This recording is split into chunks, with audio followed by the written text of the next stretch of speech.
Halo adik-adik, berjumpa kembali bersama Desutrisna. Pada video kali ini kita akan belajar bersama materi IPA kelas 7 SMP tentang pencemaran udara. Tapi sebelum kita belajar bersama, jangan lupa ya bagi yang belum subscribe. Yuk di subscribe channelnya, lalu kalian klik loncengnya agar kalian dapat update video-video terbaru. Dan jangan lupa juga like videonya, kemudian kalian share ke teman-teman kalian sebanyak-banyaknya sehingga kita dapat belajar bersama di channel ini. Udara adalah salah satu faktor abiotik yang mempengaruhi kehidupan komponen biotik. Udara mengandung senyawa-senyawa dalam bentuk gas, diantaranya mengandung gas yang amat penting bagi kehidupan, yaitu oksigen. Dalam atmosfer bumi terkandung sekitar 20% oksigen yang dibutuhkan oleh seluruh makhluk hidup yang ada di dalamnya. Pencemaran udara biasanya terjadi akibat pembakaran bahan bakar pada kendaraan bermotor dan gas buangan pabrik. Beberapa jenis polutan yang sering mencemari udara antara lain karbon monoksida, karbon dioksida, senyawa nitrogen, senyawa belerang, klorofluorkarbon atau kita kenal dengan istilah CFC, dan partikel debu. 1. Karbon monoksida. Gas karbon monoksida merupakan hasil pembakaran tidak sempurna oleh mesin kendaraan bermotor. Apabila gas tersebut terhirup oleh pernapasan manusia, maka akan ikut beredar dalam darah manusia, sehingga mengganggu daya ikat darah terhadap oksigen. Keracunan gas karbon monoksida dapat menyebabkan pusing, gangguan saraf, dan pingsan. 2. Karbon dioksida.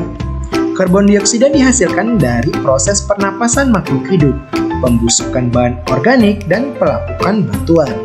Bila kadar karbon dioksida di atmosfer meningkat, akan menyebabkan peningkatan suhu bumi.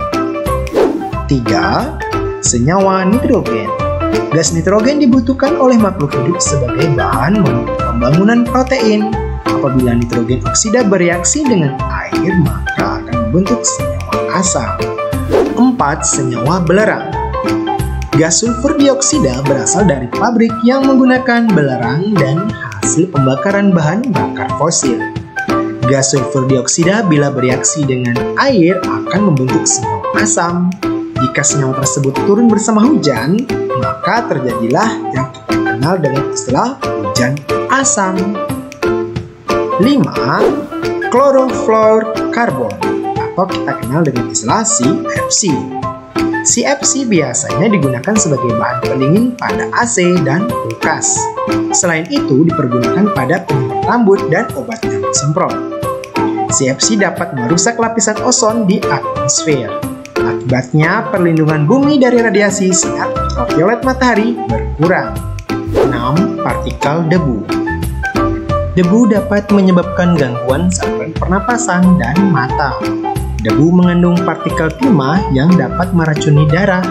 Selain itu, debu juga mengandung partikel besi yang dapat menyebabkan pembengkakan paru-paru. Nah, timah sebagai bahan pencemar juga terkandung dalam asap kendaraan bermotor. Macam-macam pencemaran udara. Pencemaran udara dapat dikelompokkan menjadi dua jenis, yaitu pertama, pencemaran udara primer. Pencemaran udara ini disebabkan langsung dari sumber pencemar. Contohnya, peningkatan kadar karbon dioksida yang disebabkan oleh aktivitas pembakaran oleh manusia. Yang kedua, pencemaran udara sekunder. Nah, berbeda dengan pencemaran udara primer, pencemaran udara sekunder terjadi disebabkan oleh reaksi antara substansi-substansi pencemar udara primer yang terjadi di atmosfer. Misalnya, pembentukan ozon yang terjadi dari reaksi kimia partikel-partikel yang mengandung oksigen di udara. Faktor penyebab pencemaran udara.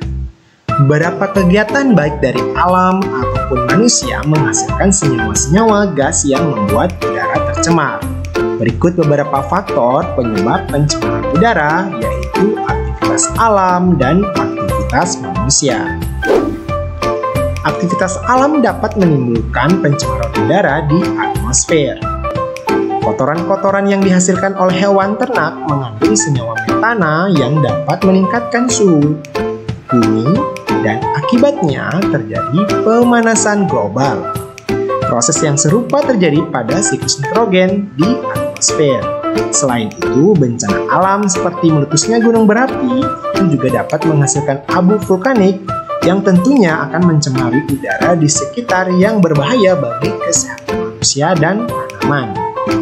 Kebakaran hutan yang terjadi akan menghasilkan karbon dioksida dalam jumlah banyak yang dapat mencemari udara dan berbahaya bagi kesehatan manusia dan hewan.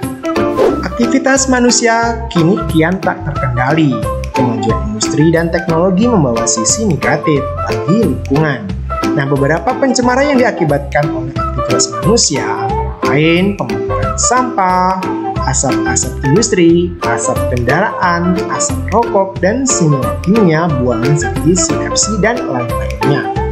Dampak pencemaran udara. Pencemaran udara mengakibatkan kerugian bagi banyak organisme penghuni bumi. Dampak yang ditimbulkan dari pencemaran udara antara lain bagi kesehatan, tumbuhan, efek rumah kaca, dan rusaknya lapisan ozon. Kesehatan. Terbukti bahwa kualitas udara yang menurun akibat pencemaran menimbulkan berbagai penyakit. Salah satunya adalah infeksi saluran pernapasan atau kita kenal dengan istilah ISPA. Saluran pernapasan merupakan gerbang masuknya udara ke dalam tubuh. Udara yang kotor membawa senyawa-senyawa yang tidak baik bagi kesehatan. Tentu saja, pengendapan logam yang terlarut dalam udara dapat mengendap di paru-paru dan dapat menimbulkan iritasi. Bagi tumbuhan, abu vulkanik dari meletusnya gunung berapi membuat udara tercemar dan memicu terpicunya hujan asam. Hujan asam mengandung senyawa sulfur yang bersifat asam. Kondisi asam ini dapat mematikan tanaman setempat.